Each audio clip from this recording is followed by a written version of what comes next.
Salam damai sejahtera di dalam nama Tuhan Yesus Kristus. Firman Tuhan hari ini untuk kita baca, kita dengarkan, dan kita renungkan bersama. Dari surat 2 Yohanes, pasal yang pertama, ayat 1 sampai dengan ayat yang ketiga. Demikianlah firman Tuhan. Dari penatua kepada ibu yang terpilih dan anak-anaknya, yang aku kasihi dalam kebenaran. Bukan aku saja yang mengasihi kamu, tetapi juga semua orang yang telah mengenal kebenaran. Oleh karena kebenaran yang tinggal di dalam kita dan akan menyertai kita sampai selama-lamanya. Anugerah, rahmat, dan damai sejahtera dari Allah Bapa dan dari Yesus Kristus, Anak Bapa, akan menyertai kita dalam kebenaran dan kasih. Demikianlah firman Tuhan. Berbahagialah kita yang menyimpan, mengerti, dan melakukan firman Tuhan ini dalam kehidupannya setiap hari. Saudara yang kekasih di dalam Kristus, ini adalah surat yang kedua yang ditulis oleh Rasul Yohanes. Dan surat ini ditulis untuk gereja Tuhan pada abad kedua atau generasi kedua setelah kekristenan hadir. Dan tentunya ini dalam konteks kehidupan gereja yang sedang mengalami penganiayaan. Rasul Yohanes menyatakan dirinya sebagai penatua. Ini menggambarkan bukan saja dia sebagai hamba Tuhan, rasul yang senior, karena usianya sudah lanjut pada tahun 90-an Masehi itu, dia juga menempatkan diri sebagai penatua, sebagai orang yang dituakan, yang memiliki bukan saja pengetahuan dan pengalaman, tetapi nasihat-nasihat rohani dalam pertumbuhan gereja. Rasul Yohanes menyapa gereja dengan panggilan ibu, dan ini menggambarkan bagaimana gereja itu betul-betul penting dan perlu untuk diketahui dan dikenal. Dan sebagai ibu, gereja bukan hanya membimbing, mendidik, merawat, tapi memelihara, memberikan asupan rohani, dan mengajarkan hal yang baik, yang benar, yang suci, menurut kehendak Allah. Sapaan yang begitu mulia dan begitu indah yang disampaikan oleh Rasul Yohanes kepada gereja. Gereja Tuhan, gereja yang melahirkan anak-anak Allah, gereja yang di dalamnya ada anak-anak Allah, komunitas orang-orang percaya yang dibenarkan oleh Allah di dalam Kristus, yang memproklamasikan kebenaran dan kasih di dalam kondisi apapun, termasuk dalam situasi yang sedang dihadapi gereja, penganiayaan, dan bahkan keadaan yang sangat tidak menyenangkan. Dari penatua, ini menggambarkan bahwa Rasul Yohanes menuliskan surat ini untuk menyatakan kasih Allah, kebenarannya, dan tentunya menunjukkan kesatuannya dengan gereja Tuhan. Dengan demikian, kita bisa mengerti apa maksud Rasul Yohanes untuk gereja Tuhan ini. Dan kita harus menyadari bahwa apa yang ditulisnya adalah inspirasi dari Roh Kudus untuk kita meyakini bahwa di dalamnya adalah benar. Dari penatua kepada ibu yang terpilih dan anak-anaknya, ibu yang terpilih dan anak-anaknya.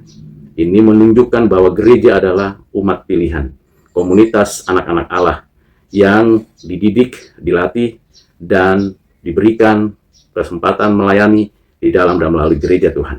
Dan ini penting untuk kita sebagai identitas yang sungguh perlu untuk kita pertahankan sepanjang hayat hidup kita. Dan orang-orang yang terpilih itu dikasihi dalam kebenaran. Kadangkala kita mengasihi dan kompromi dengan kebenaran, sehingga terjadi keliaran. Atau sebaliknya, kadang-kadang kita menekankan begitu keras kebenaran, tapi tidak memberi kesempatan pertobatan, atau belas kasihan, ataupun pengenalan akan Tuhan di dalam kasih. Ini membuat dua kutub yang harus sesungguhnya berjalan seiringan. Kasih di dalam kebenaran, dan kebenaran yang dilakukan dengan kasih. Kedua prinsip dasar untuk menyatakan hubungan atau relasi yang baik dengan sesama orang percaya. Kalau kita mengasihi, harusnya mengasihi dalam kebenaran, tidak kompromi dan tidak sembarangan juga. Tetapi juga ketika kita menegakkan kebenaran Allah yang memerdekakan, yang membawa kita kepada Tuhan, seharusnya kebenaran itu dikerjakan dengan kasih yang datangnya dari Allah. Dan di sini ada satu perubahan mengenai pernyataan dari penatua kepada ibu, lalu aku mengasihi kamu, dan kemudian kepada semua yang telah mengenal kebenaran. Jadi ada hubungan pribadi dengan gereja, dengan orang-orang percaya, ada hubungan pribadi dengan komunitas, dan ada hubungan pribadi dengan begitu banyak orang lagi yang ada di dalam dunia ini. Jadi setidaknya saya dengan gereja Tuhan, saya dengan komunitas umat Tuhan, dan saya dengan setiap orang di sepanjang zaman di seluruh dunia. Ada satu pertumbuhan relasi kalau kita mau di dalam Kristus, hidup di dalam kasih dan kebenaran. Dan yang menarik di ayat yang kedua, dijelaskan penegasannya oleh karena kebenaran yang tinggal di dalam kita. Di sini Rasul Yohanes bukan memisahkan atau membedakan antara dirinya sebagai penatua dan umat Tuhan, umat pilihan itu, tetapi di dalam kaitannya dengan kebenaran, Rasul Yohanes memberikan satu status kesatuan. Di sini dikatakan tinggal di dalam kita. Kebenaran tinggal di dalam kita.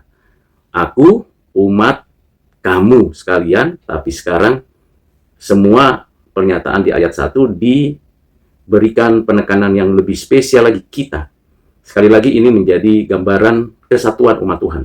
Kesatuan umat Tuhan, berbagai macam persoalan hidup atau strata sosial itu hanya mungkin terjadi kalau di dalam kesatuan kita, individu demi individu di dalam Kristus. Di sini Rasul Yohanes menekankan kesatuan kita di dalam kebenaran. Dan di dalam kebenaran itu kita, jadi di sini Rasul Yohanes tidak mengatakan kamu atau kalian atau gereja dengan saya, itu ada perbedaan. Tidak. Di dalam ayat 2, Rasul Yohanes mengatakan kita dipersatukan di dalam kebenaran dan kebenaran menyertai kita. Ini adalah suatu ungkapan yang sungguh indah. Sebagai orang Kristen, sesama orang percaya, kita, mungkin saya dan saudara berbeda jabatan gerejawinya. Saya sebagai umat Tuhan, Anda dan saudara sekalian sebagai pejabat gereja, majelis penatua, atau sebaliknya. Yang pasti kita itu bukan sendirian, bukan perbedaan denominasi di sini, bukan adanya suatu kondisi yang meniadakan satu keunikan masing-masing umat Tuhan. Tidak demikian. Tetapi di sini disatukan di dalam kebenaran, dan sang kebenaran, yaitu Kristus, menyertai kita selamanya. Seperti yang dijanjikan Tuhan Yesus di dalam apa yang tertulis dalam Injil Matius pasal 28. Ya kan, ayat 19, 20, 21. Aku menyertai kamu sampai akhir zaman. Penyertaan Tuhan itu menjadi hal yang penting untuk kesatuan. Jadi kesatuan yang di dalamnya ada penyertaan Tuhan itu menjadi solid, utuh, dan tentunya ada satu semangat untuk mengerjakan tugas tanggung jawab yang diberikan Tuhan. Ayat terakhir, anugerah, rahmat, dan damai sejahtera. Ini menggambarkan tiga berkat rohani yang dikaruniakan Tuhan kepada kita. Anugerah, rahmat, dan damai. Apa bedanya? Anugerah mendahului respon, anugerah yang kita terima tiap hari. Rahmat itu adalah belas kasihan, compassion, pemberian, dan damai itu ketenangan, kedekatan, perdamaian, persekutuan. Semua berkat-berkat rohani, tiga hal ini menjadi sebuah berkat yang menguatkan, meneguhkan iman kita. Tatkala kita susah, tatkala kita berhadapan dengan pergumulan, perjuangan iman, tatkala kita berhadapan dengan apapun dan siapapun, maka berkat ini mesti kita ingat, kita terima. Anugerah, rahmat, dan damai. Dan semuanya itu bukan dari orang lain, bukan dari pencapaian kita, tapi dari Allah Bapa kita. Inilah yang menjadi berkat yang mendahului semua gerakan kehidupan spiritualitas kita. Kalau kita sudah dipenuhi dengan anugerah, menerima rahmatnya, atau diperkenannya, atau belas kasihannya, menerima segala damai sejahteranya, bukankah kita akan tegak berdiri menjalani semua misi Allah di bumi ini? Kiranya Tuhan memberkati kita dengan anugerah, rahmat, dan damai sejahteranya. Bukan saja dari Allah, tapi juga dari Tuhan kita Yesus Kristus, Anak Allah yang tunggal, yang di sini Rasul Yohanes meletakkan bukan lagi bicara tentang anak Allah yang tunggal, tapi anak Bapa. Ini untuk menggambarkan keanakannya yang sejati, keanakannya, kesetaraannya, kehakikatannya yang sama. Jadi berkat dari Bapa dan dari Anak diterapkan oleh Roh Kudus, dan ketiganya yang esa ini menyertai kita di dalam kebenaran dan kasih. Dua kali kata penyertaan menggambarkan betapa pentingnya umat Tuhan benar-benar hidup dalam penyertaan Tuhan. Kiranya saya dan saudara teruslah berharap untuk meminta, memohon belas kasihan Tuhan, rahmat Tuhan, damai sejahtera Tuhan menyertai kita senantiasa. Dalam susah senang, dalam keadaan apapun, tetap meminta penyertaan Tuhan senantiasa. Kiranya Tuhan memberkati saya dan saudara, dan Tuhan Yesus menolong kita. Amin.